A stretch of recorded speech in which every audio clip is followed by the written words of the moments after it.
I'm curious, when you were working with Gronk, what was kind of before he went on to go back to football, what were kind of the initial plans for you two? I mean, and then kind of do you see that how comfortable he was, especially with during COVID and being a part of the show? If you could just talk a little bit about that. Well, first, Rob doesn't really get nervous ever. It's something I really admire about the guy, and that's one of the things I've learned the most from him is just he rarely ever gets nervous or stressed out. He doesn't really have bad days. Of course, certain things annoy him, but he's always in a good mood and he's always so positive. And you think about it on a football field, if he drops a pass or has a bad play, for him it's just glances right off of his back. He's fine. Like he can take that. It doesn't get in his head. He stays mentally strong, and just that's why he's had the career he has. So coming into WWE, I knew he wouldn't get rattled. I knew he'd kind of come in and do his thing. If anything, I was a little worried that with me and him goofing around too much, people might not take him seriously, or the locker room might not like it. But that wasn't the case. But we had a lot of plans. We were setting up some pay-per-view matches.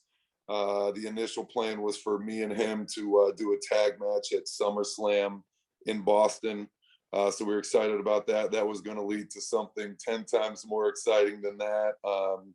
But yeah, pretty much the world shut down with the pandemic, and then Brady signed with the Bucks. So it was just an alley-oop for him to go back to football after he was feeling 100%. I mean, he had, I think, over like 10 million on the table for last season. So he turned that down initially, but once you're 100%, you got an exciting opportunity. He couldn't pass it twice. So it was cool, man. We got to have a little bit of fun. Again, it was probably as limited as it could have been given all the constraints and circumstances that presented themselves. But yeah, that was kind of the plan originally.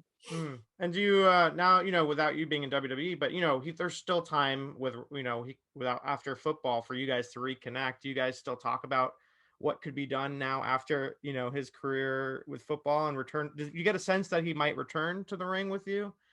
Yeah, we've talked about it for a long time. I mean, when I first started with WWE, before my first day, we were all practicing wrestling moves on each other, and that was the thing on the weekends. If we were going out, I'd take my shirt off and I'd make the whole group, like 15 people, go down the line and just chop me as hard as I could, as hard as they could, just to kind of prepare me for wrestling. It was like our thing. That's actually why I ended up doing it on TV so much throughout my career. But every time we get together and we're partying and stuff, we're practicing wrestling moves. We're doing it at his like retirement party. And then coming into WWE, he got the itch, man. He got the bug. So he's excited to do more. He wants to get in the ring, and he was always talking about how if he's going to do a match, he wants to do it right. He wants to put in all the training and really get there for months and put in the time so he does it the right way. So we'll have to wait for the time where he has the time to kind of put out that much output. But wherever that might be, we're going to do a match at some point, whether it's WWE, AEW, New Japan, who knows? It's coming at some point. I guess we all just got to see where we're at that time. Yeah. And you talk about being pigeonholed, and there was times where they kind of did little subtleties with you. Do you think it would have worked out if they had kind of just did a complete overhaul, whether it was like a name change going along with a persona? Was there ever talk about that, or did kind of talk never push that forward? Well, the overhauls, man, it's everyone always feels like they got to recreate themselves and they got to overhaul. Like on the talent side,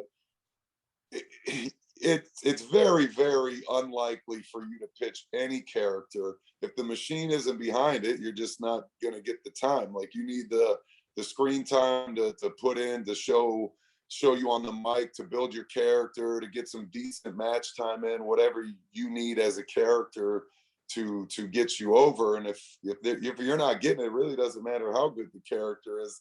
The only one I could possibly think of might be like The Fiend, how cool that was when he started.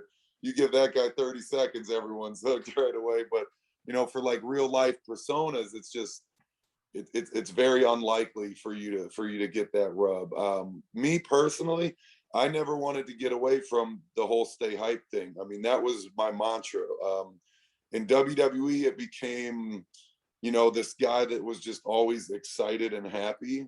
And for me, like, I had Stay Hyped way before I even came to WWE. Stay Hyped was never supposed to be, just a guy that's always excited and screaming like an idiot all the time. It was just supposed to be kind of who I was when I was in football, the guy that came in last on the depth chart, the walk-on, the undrafted player that had no shot, but he came in with more passion and hype and energy than anyone on the team. And he was first to show up and he was last to leave. And he was breaking the weight room records and having the highest GPA on the team. It was like literally doing every possible thing, checking every possible box, not sleeping at all ever because I had too much work to do while the other scholarship guys and first round draft picks could rest up and relax because their jobs were secure. Mine never was. So Stay Hyped was supposed to be this guy that was always on, no breaks. And somehow along the way, it almost kind of became a joke. And I saw it headed that way. And I was really trying hard to prevent it. But,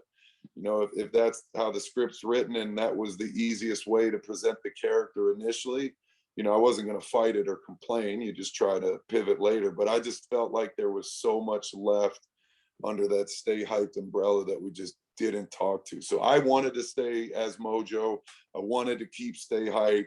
You know how it is when you're like fun and entertaining and whatnot. Eventually, if you're a big guy, they're going to try and turn you serious and they're going to try and make you a badass, just like, they kind of do with more or less everybody. And it's just that's when you lose what makes you special, unfortunately. Yeah.